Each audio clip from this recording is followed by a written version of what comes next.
Ndugu zangu wapendwa katika Kristo, karibuni kwa tafakari ya neno la Mungu, ikiwa ni Dominika ya 15.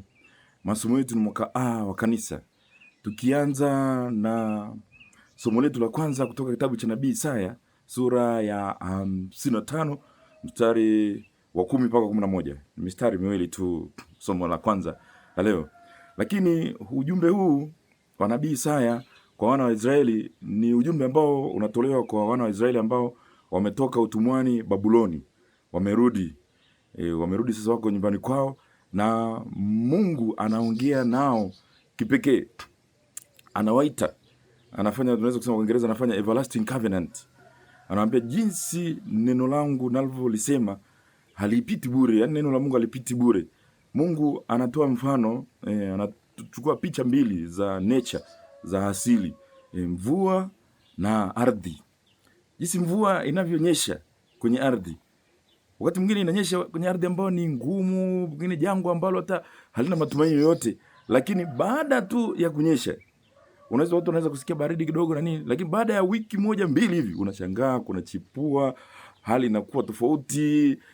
Sehemu ambayo ilikuwa ukiwa, pengine wanyama walikuwa wanakufa, sasa hivi wanyama wanaanza kupata majani, tena ndege wanaanza kuimba, wanashangaa sehemu ambapo ilikuwa hata hakuna sauti yoyote, lakini kwa sababu ya nguvu ya mvua, ya ardhi imeloanishwa, uhai umetokea, mbegu zimeota, hali imekuwa tofauti kabisa.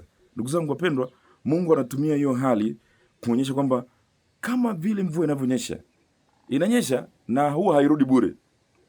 Unaweza kuona kama mbona mvua inanyesha kuna matope na nini, lakini baada ya wiki mbili, yani kila mahali panachanua, hali inakuwa shwari, hali inakuwa safi, maisha yanaanza utulivu. Ndivyo ilivyo ndugu zangu. Neno la Mungu, hata wewe unaweza kukaa mahali ukalisikiliza neno la Mungu. Wakati mwingine kama vile mvua inavyonyesha, wakati mwingine unasikia baridi kidogo, pengine wakati mwingine sijui ukakaje, lakini neno la Mungu linavyohubiriwa, hata wewe unaweza likakuumiza, kukera kidogo, lakini linapofanya kazi ni kama mvua inavyofanya kazi. Unaweza usielewe, unaweza kuona kama tu nimesikiliza tu, imejipitia tu, lakini yani linakufanya unazaa matunda, haliwezi kupita bure. Mungu anatuhakikishia kwamba kama vile mvua inavyonyeshea ardhi na huwa haipiti bure, ndivyo ilivyo neno lake. Neno lake haliwezi kupita bure. Neno la Mungu litazaa matunda tu. Kwa hiyo neno la Mungu ndugu zangu linavyohubiriwa kwenye mioyo yetu, yani tujue kabisa litazaa matunda, halitapita hivi hivi. Kinachotakiwa sasa ni sisi kuwa kama mkulima, kuandaa. Mkulima asubiri mpaka mvua inyeshe ndo aanze kuhangaika, anaandaa shamba, afu mvua ikishanyesha tu tap, anaotesha. Ndugu zangu, mkulima akiotesha anapata chakula, mkate wake wa kila siku, lakini pia anapata pia mbegu kwa ajili ya baadaye. Ndivyo neno la Mungu lilivyo. Neno la Mungu linatusaidia, linatupa uzima hapa duniani, lakini pia linatuandalia maisha ya baadaye. Huwa haliwezi kukuacha salama. Ukiandaa moyo wako vizuri, ukilisikiliza vizuri, linafanya kazi nzuri sana kwenye moyo wako. Ndugu zangu, ni jukumu letu sisi kukaa sehemu ambazo tunasikiliza neno la Mungu. Mara nyingi sisi tumeharibiwa kwa sababu tunajikuta ndako kwa mazingira ambayo tunasikiliza vitu vya ajabu, usikiliza umbea, tunasikiliza maneno mabaya, maneno ambayo yanatufanya sisi yani hatuzai matunda, yani tunaendelea tu kuwa watu wabaya tu, watu ambao hawatuvutii kwa sababu ya mazingira ambayo tunakaa. Kwa hiyo somo hili ndugu zangu litufundishe. Unaweza kuwa unashika rozari, unasali tu, unasikiliza misa, unaona kama tu vitu kama vile vinapita tu, yani havipiti. Yani lazima vinaleta effect. Kwa hiyo hata sisi sakramenti zitaleta effect tukizipokea, tukienda kuungama, tukalisikiliza neno la Mungu. Neno la Mungu ambalo ni mbegu, ambapo Yesu leo anatoa mfano wa mpanzi katika somo la Injili. Mpanzi anaenda kusia mbegu, lakini mbegu nyingine zinaanguka kwenye mazingira tofauti tofauti, na ukweli ni kwamba kila inapodondoka zinaota, ila sasa ili kuzaa matunda inategemeana na sehemu zilipodondoka.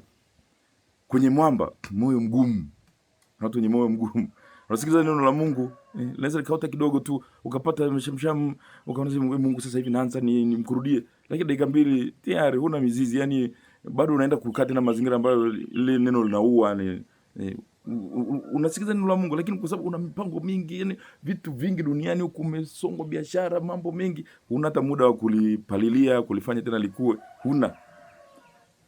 Ndugu zangu wapendwa, pengine zinazoanguka karibu na njia, ndege wanakuja wanadonua, yani wewe neno la Mungu lipo ndani yako, lakini unaruhusu tu watu walete tu madoctrines mengine, watu waje kuelezea sijui habari za majini na nini. Unashangaa kama ndege tu wanakuja tu kudonoa tu, sijui wachungaji wa namna gani wanakuja na kuletea maneno. Unashangaa tu ile neno ambalo Mungu ameliweka ndani yako linakuja linadonolewa tu na ndege wa huko, wamekuja tena wanalichukua.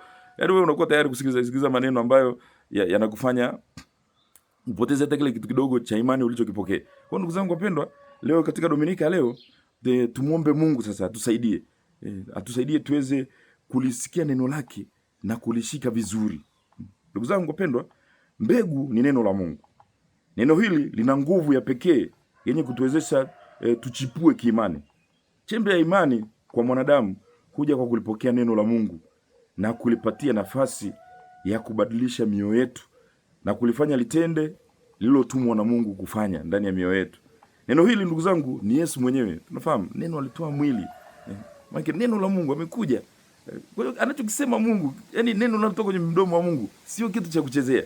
Lazima kifanye kazi. Kama neno alitoa mwili, aliacha utukufu wa Baba, akaja akatoa mwili, akafanyika Mungu na mwanadamu, akatukomboa sisi. Yesu ndiye neno la Mungu. Ndugu zangu, tunajua neno wa Baba. Yesu amepewa nafasi katika maisha yetu. Tukimkaribisha yeye kwenye moyo ulioandaliwa, moyo usiokuwa mgumu, moyo mlaini, udongo. Mioyo yetu ndugu zangu ndio udongo, sehemu ambapo neno linatakiwa lidondoke, lioteshe. Moyo ulio mzuri, udongo mzuri ulioandaliwa, utamfanya Yesu achanue. Yesu akupe baraka, uishi maisha ya baraka, uishi maisha ya amani. Somo la kwanza linadhihirisha ukweli na ukuu wa neno la Mungu. Nabii Isaya analifananisha na mvua, kama alivyosema, mvua yenye kunyeshea ardhi. Ardhi ikishanyeshewa hufanya mimea ichipue, mimea kuweza tena kuota, pengine hata katika miamba, hata katika mawe, mimea vidogo vinaota. Ardhi ni moyo wa mwanadamu na mbegu ni neno la Mungu. Kila moyo unaonyeshewa na Bwana, kila neno kila moyo unaonyeshewa na Mungu, unaopata neno la Mungu, lazima utatoa matokeo. Lazima matokeo yatatokea ndugu zangu. Kila moyo unaonyeshewa na Bwana hauachi kuzaa. Hata ikiwa ni mioyo ya fukara, au ikiwa ni moyo tu wa kijana, au moyo wa mzee, kilema au kiwete, moyo hautaacha kuzaa.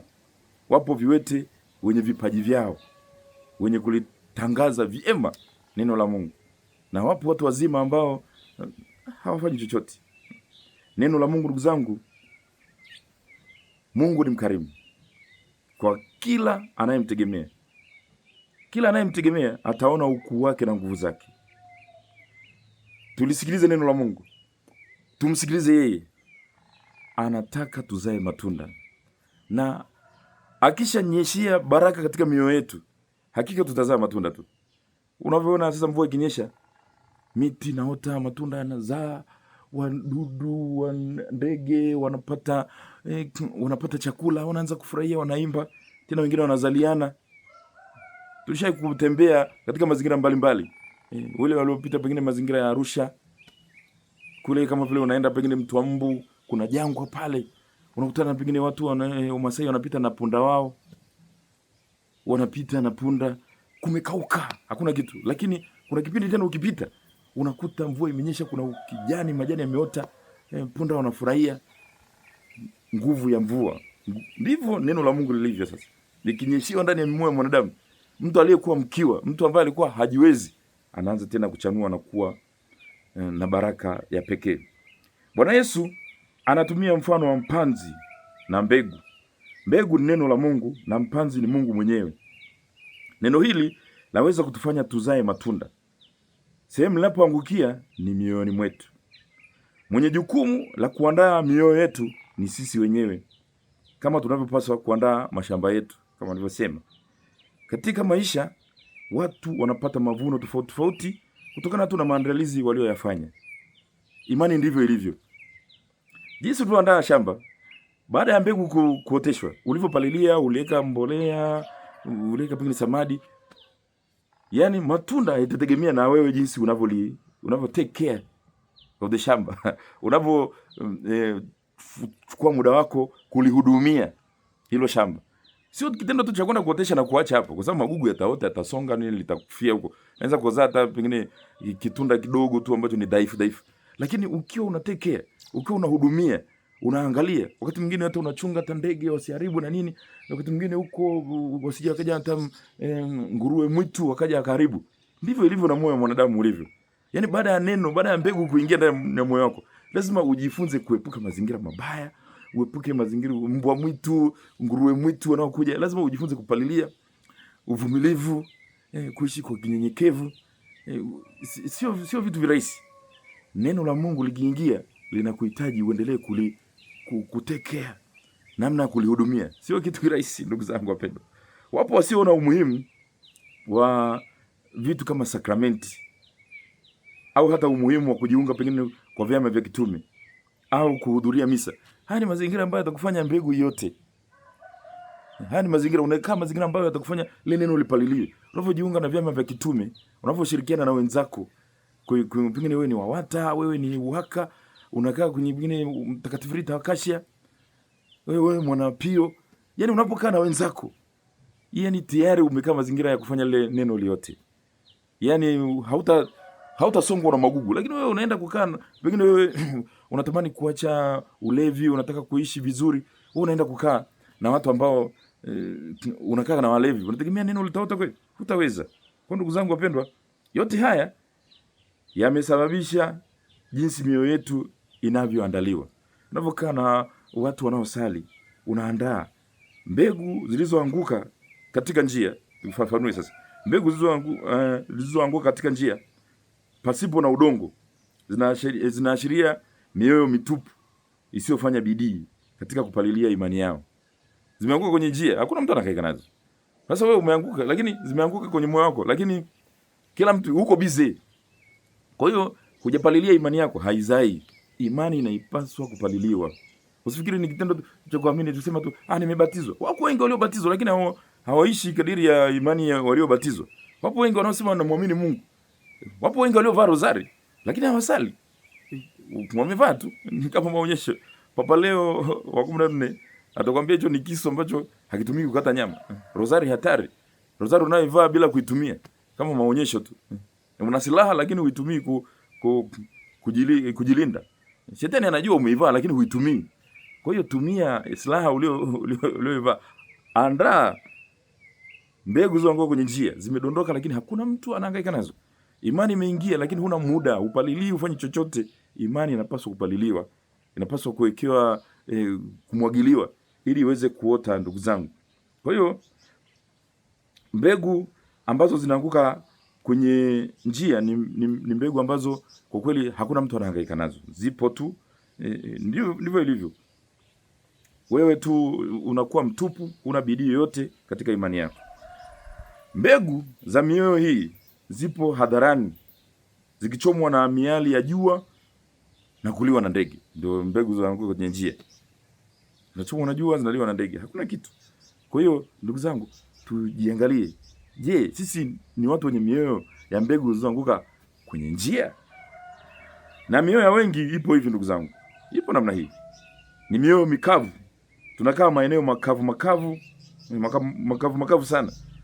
Na kufanya maongezi makavu. Yaani wewe unapiga tu stories za matusi tu, yani umbea tu, yani hazikufanyi haukui. Yaani unabaki jinsi ulivyo. Ndugu zangu, mbegu iliyoanguka kwenye miiba na kusongwa ni kiashirio cha mioyo iliyojaa tamaa. Yaani wewe ni mtu usiyeridhika. Uangalie pia, na hii inakumba wale ambao wanapenda uongozi kila mahali.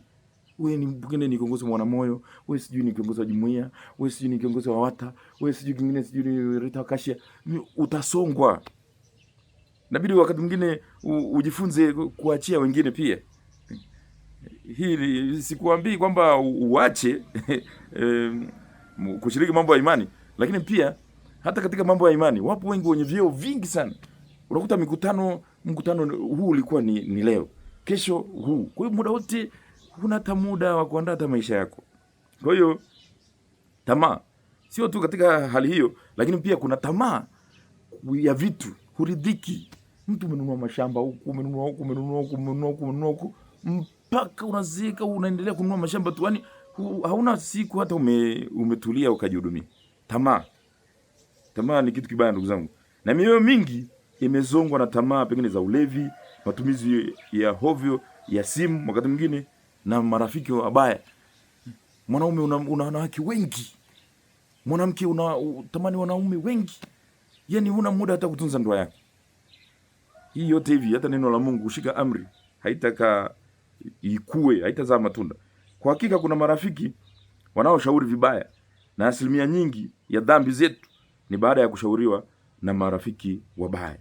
Wapo watu ambao walikuwa hata hawajui dhambi, lakini marafiki wamewabadilisha kabisa. Simu pia wakati mwingine ni adui anayetusonga sana, anapoteza muda. Yani huko kwenye simu kuchekecheka tu vichekesho tu, yani wewe ni kuchekecheka tu, yani huna hata muda. Bora wale wanaotumia simu kusali, hiyo wana novena zao, wanafuatilia pengine mafundisho kama hivi ninavyotuma kwenye mtandao. Lakini wapo ambao simu, yani kazi yao ni kufuatilia tu umbea tu. Watu mwingine mtu unamezwa na siasa kabisa, yani umeisha kabisa. Ndugu zangu wapendwa, uwe makini. Simu inaweza pia ikakusonga, ukawa kila saa unataka kujua kila habari inayotokea, unakuwa mtumwa wa simu. Mbegu zilizoanguka kwenye udongo mzuri, ndugu zangu, zahusu watu wanyenyekevu, watu wenye mioyo ya kusikiliza. Sio kwamba hawana marafiki, bali wanajua tu kuchuja kila wanapo kinachotokea. Wanajua ni muda gani wa kukaa na rafiki, ni muda gani wa kutulia na Bwana, ni muda gani wa kusali.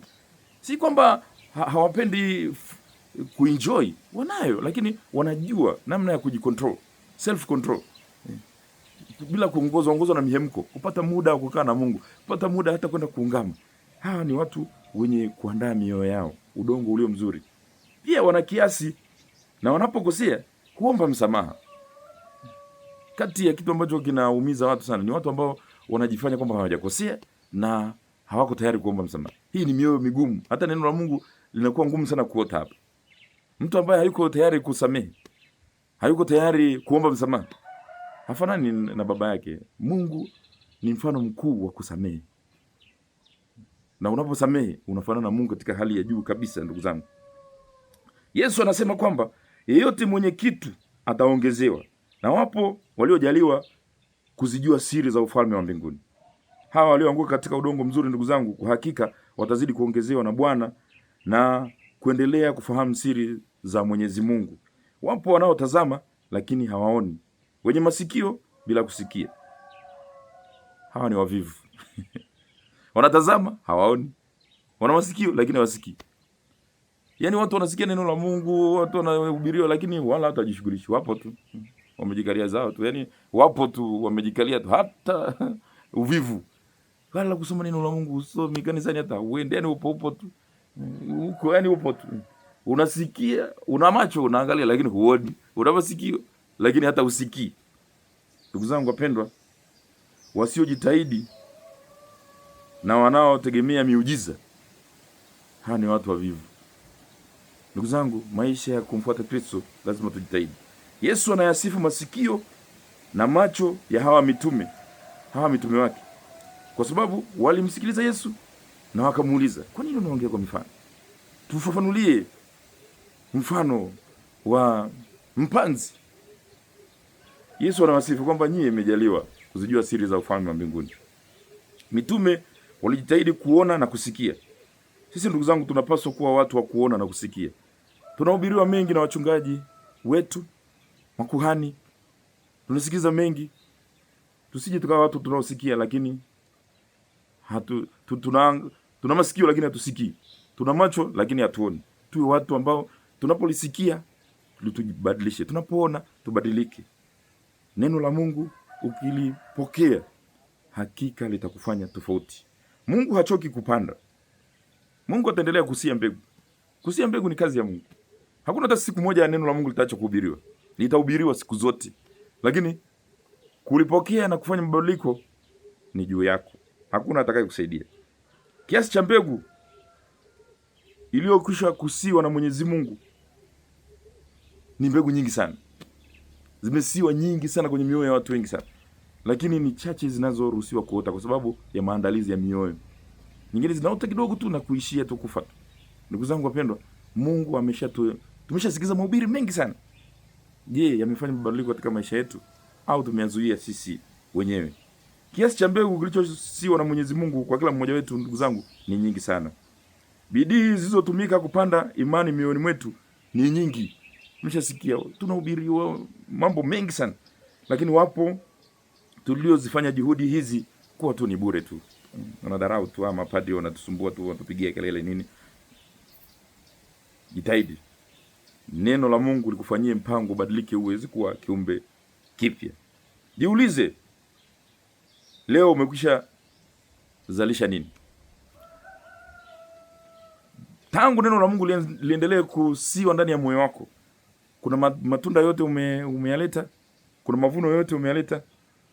Heri inatangazwa kwa wale wanaoona na baada ya kuona wanatenda. Baada ya kusikia wanatenda. Wengi wetu hatuheshimu baada ya kuona. Ndio tunaweza kumwona padri anaongea, unaona, lakini hauheshimu. Unadharau tu. Mwenyezi Mungu ni mpanzi mwenye kustawisha mbegu zote zitakazo siwa na yeye mwenyewe. Ila anatutegemea pia sisi tuonyeshe uhusiano mzuri, tushirikiane naye. Yeye anambariki kila mmoja wetu, kila mmoja amebarikiwa, kila mmoja ana moyo. Viumbe vyote vinamhitaji Mwenyezi Mungu na Roho wake ndiye anayetia uzima kwa kila mbegu inayosiwa katika mioyo yetu. Hivyo tujione kuwa sisi ni wahitaji mbele ya Mungu, kwamba sisi ni watu ambao tunahitaji baraka zake ili tuweze kukua.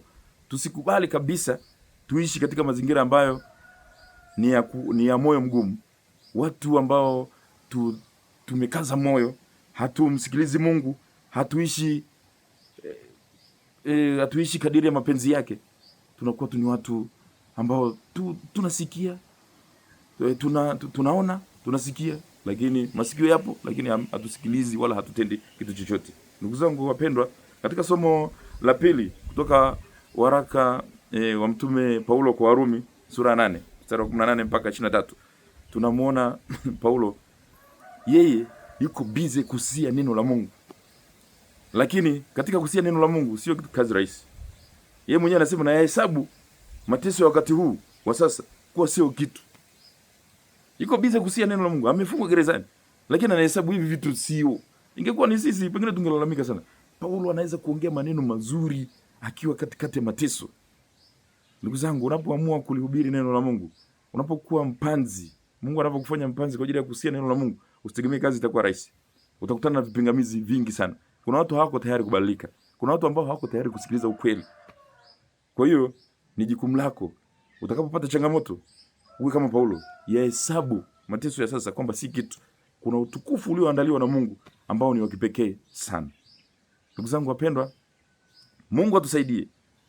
Neno lake linapohubiriwa ndani ya mioyo yetu litugeuze tuweze kuwa viumbe wapya kabisa.